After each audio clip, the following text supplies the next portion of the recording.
The Galactic Council's Great Hall, man, it was a sight to behold. A whole universe in one room.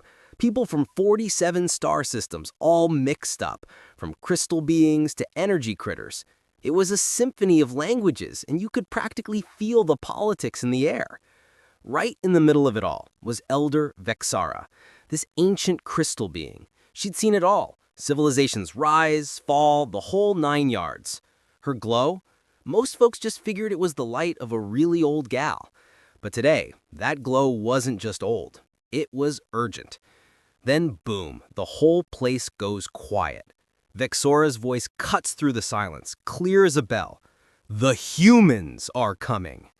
You could almost hear a collective eye roll. Ambassador Zephalon, this six-armed purple dude, just laughs. Those primitives? Their tech is a joke. Their ships crawl. Yeah, that's what everyone thought. What could a little blue planet on the edge of the galaxy do?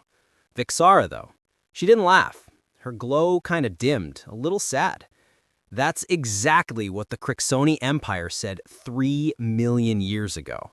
And just like that, the name, a legend of galactic military might, sucked the air right out of the room. Vexara fired up a hologram. The council watched a projection of a primitive Earth, all forests and simple tribes. And then the Crixoni ships showed up. These massive metal and light behemoths. They were the definition of power. The soldiers, the baddest dudes in the galaxy. Everyone expected it to be a one-day gig, an easy win. But humanity, they had a trick up their sleeve the Crixoni had never seen. They just wouldn't quit. The projection showed the humans scattering, hiding out, learning their enemies' weak spots. They weren't fighting to win. They were fighting not to lose. And that stubbornness turned out to be way more lethal than any plasma cannon. The hologram switched. Primitive Earth was gone, replaced by a world of flashing lights and crazy technology, surrounded by a fleet of space stations. Vexara dropped the bomb. Humans had figured out faster-than-light travel and were already poking around hegemony space. The panic was real now. Zephalon, though, he just doubled down on the standard plan. Bring him to heel. The majority went with him. They blew off Vexara's ancient wisdom, and galactic arrogance won the day. Fast forward 2 years, Zephalon's fleet runs into the human ship Determination. It's a tiny, unarmed thing, and the captain, a woman named Elena Rodriguez, just wants to document the meeting. The aliens, cocky as all get out, figured it was a harmless request. What they didn't know? While they were evaluating the humans were scanning their shields, mapping their weaknesses, and taking notes on everything. When the vassal agreement was offered, the captain, standing tall and proud, said it plain and simple. Freedom is not negotiable. Then she sent a coded signal. The weather is beautiful on Earth today. And just like that, it was on. The hegemony was busy with a war against the Vorak Collective, so they wrote off the human threat.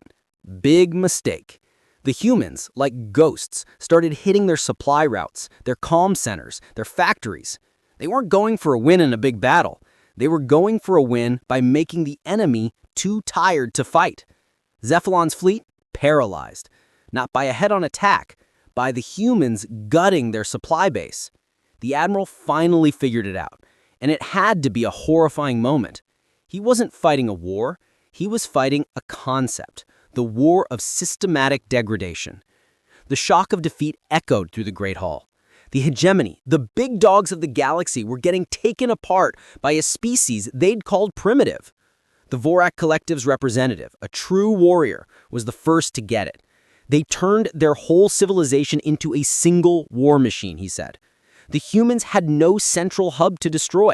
They were the war, building ships out of asteroids and turning every single person into a part of their survival machine. Elder Vexara watched, her glow dimmer and sadder than ever. The Council had denied humanity the right to be equals, and now the humans were about to teach the galaxy that for them, the price of freedom was the apocalypse.